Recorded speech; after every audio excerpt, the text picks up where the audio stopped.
Can you start just by walking us through the punt block and then also the aspect of Nashon Wright, who was involved in a negative play last week, being there to kind of that quickly?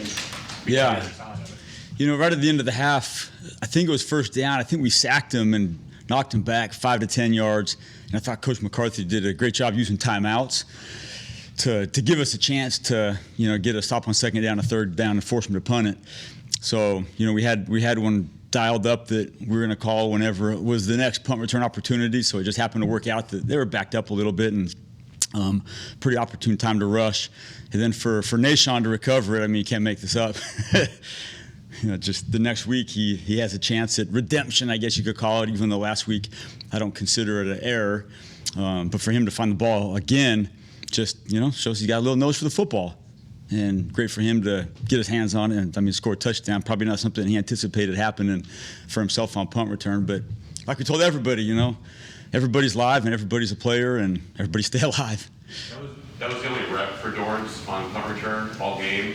Is that a rush that specifically you wanted him in for, and if so, why? We have an army of guys on punt return that we'll use here and there, and we just called on him for that one.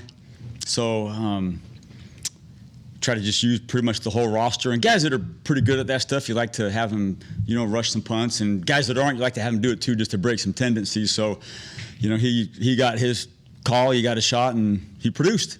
It's a great rush by him. After the game, and then again, a little while ago, Mike McCarthy has talked about how the last few games, the best part of the team or the most consistent part has been the special teams. How would you evaluate it over the last few games?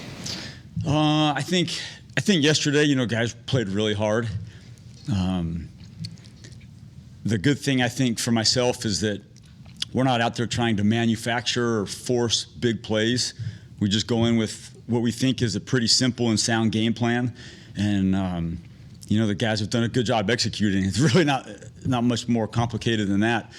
Last week, the Denver game, I think, we had a pretty nice kickoff return and we had the punt block, but we felt like the kick return could have been bigger and the punt block we could have done something with. So there was a little sense of disappointment at Denver. We just we could have done something just a little bit more to maybe turn that game around. So I think every game is new, and one of our mojos last week was spaceships don't have rearview mirrors.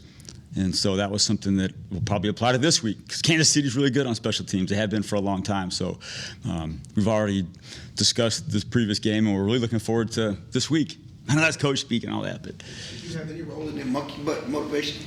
I had none. None. No, coach surprised us with it, so I was surprised when he first talked about it too. Like, you go, coach, all right. And we all get it.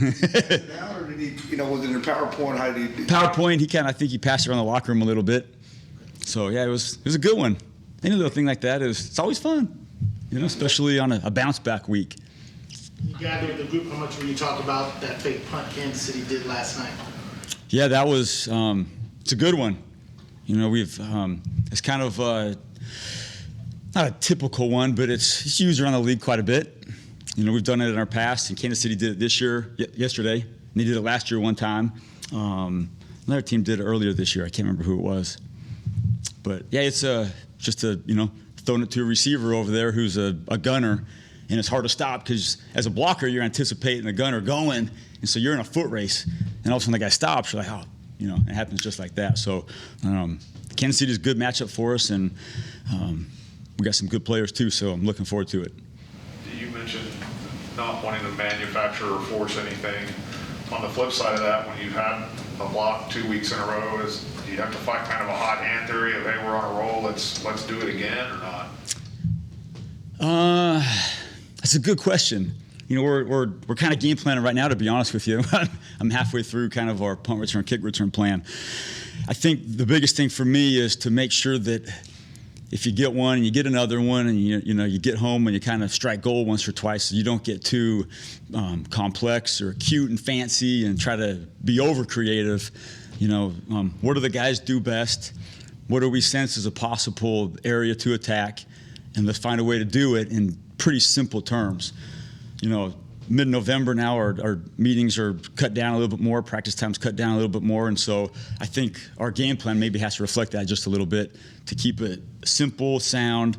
The guys are excited about executing it without having to think about it too much. Because on the punt return side, one thing that's happened that I'm probably the most proud of, more than the blocker, is our communication and our substitutions. Because there's moving parts on punt return when it goes from third down to first down. Okay, you're ready. Third down to first down. All of a sudden, third down to fourth down, and guys are taking the field, and it's very loud, and bodies are coming from everywhere. And so just the communication, getting lined up, executing the call, everybody being assignment right, because all 8 guys got to be right for one guy to come free. So there's a lot of moving parts, and I think we've handled that pretty good the last couple of weeks. Yesterday, there was only one punt in the punt return in the fourth quarter, and CD was out with an arm injury, and Cedric watching him because of his injury. So was Trayvon under strict instructions, don't touch the ball, whatever?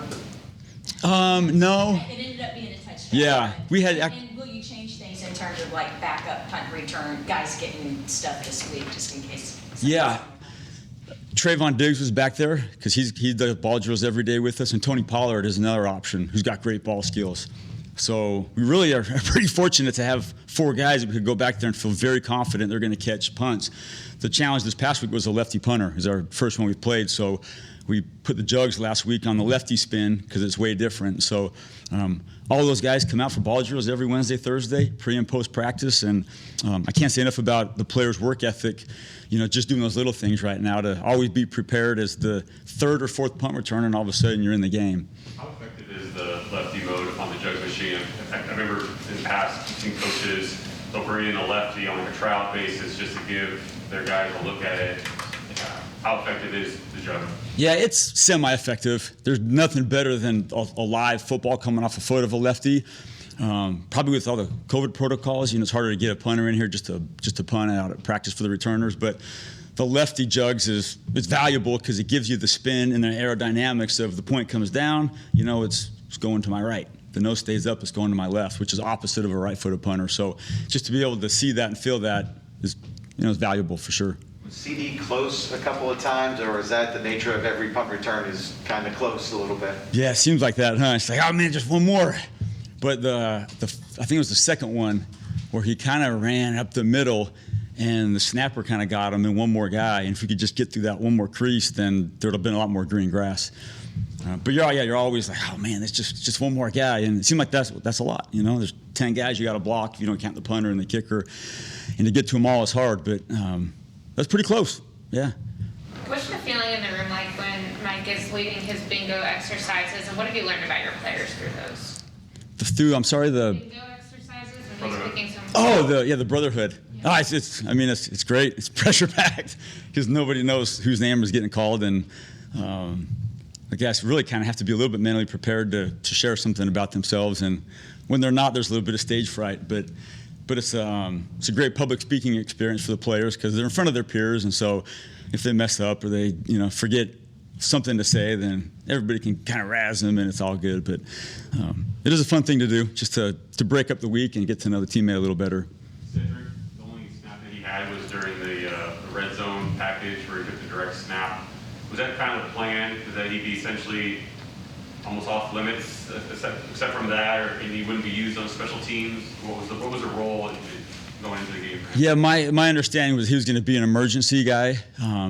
We really didn't anticipate using him on special teams, just to make sure that we got him and could use him as the offense needed in emergency. But it was really great to not really need him, give him another week just to rest up. As far as I know, he's pretty darn fine, and obviously went in the game. But just give him another week was great. We had 6 receivers dressed, and for us on special teams, using Noah and Malik in a really, heavy lifting, valuable way. It's just such a huge bonus. Those guys have been great. So, when Cedric's back, we'll definitely use him on teams. Liram, you guys didn't have him do any field goals, but his kickoff game, where it was touchbacks all afternoon going against Cordero Patterson. How significant was that in terms of what you guys were putting on his plate for that game? Yeah, that was significant because Cordero he'll back up 9 deep and bring him out. So we were gonna try to back him up as far as he could. If he wanted to bring him out, he was gonna have to bring him out deep. And I thought Liram did a great job with the kickoffs. And then, he made 6 PATs. And I told Liram this morning, a PAT is not what a PAT used to be. It's a mid-range field goal. So I told Liram, hey, you were 6 for 6 on 33-yard field goals. That's what it is. really. So I was really proud of the way he produced in his first ever NFL action. It's cool to see him get a shot. Greg, on course to return, Leary goes back to the practice squad now. Do you want to have 2 kickers in your building, or how do you foresee that going? Yeah, I think that would be great. I leave that up to Coach and Will McClay for sure. But I think having 2, just in case something happens, would be great. And Liam did a great job, and he's been here twice before, so he fits in great with the guys. And obviously, when he gets called upon, he did a good job. So I'm really, really happy for him. And his route to get here and to finally get a chance is really cool to witness as it's happening. Thanks, guys. All right. Thanks.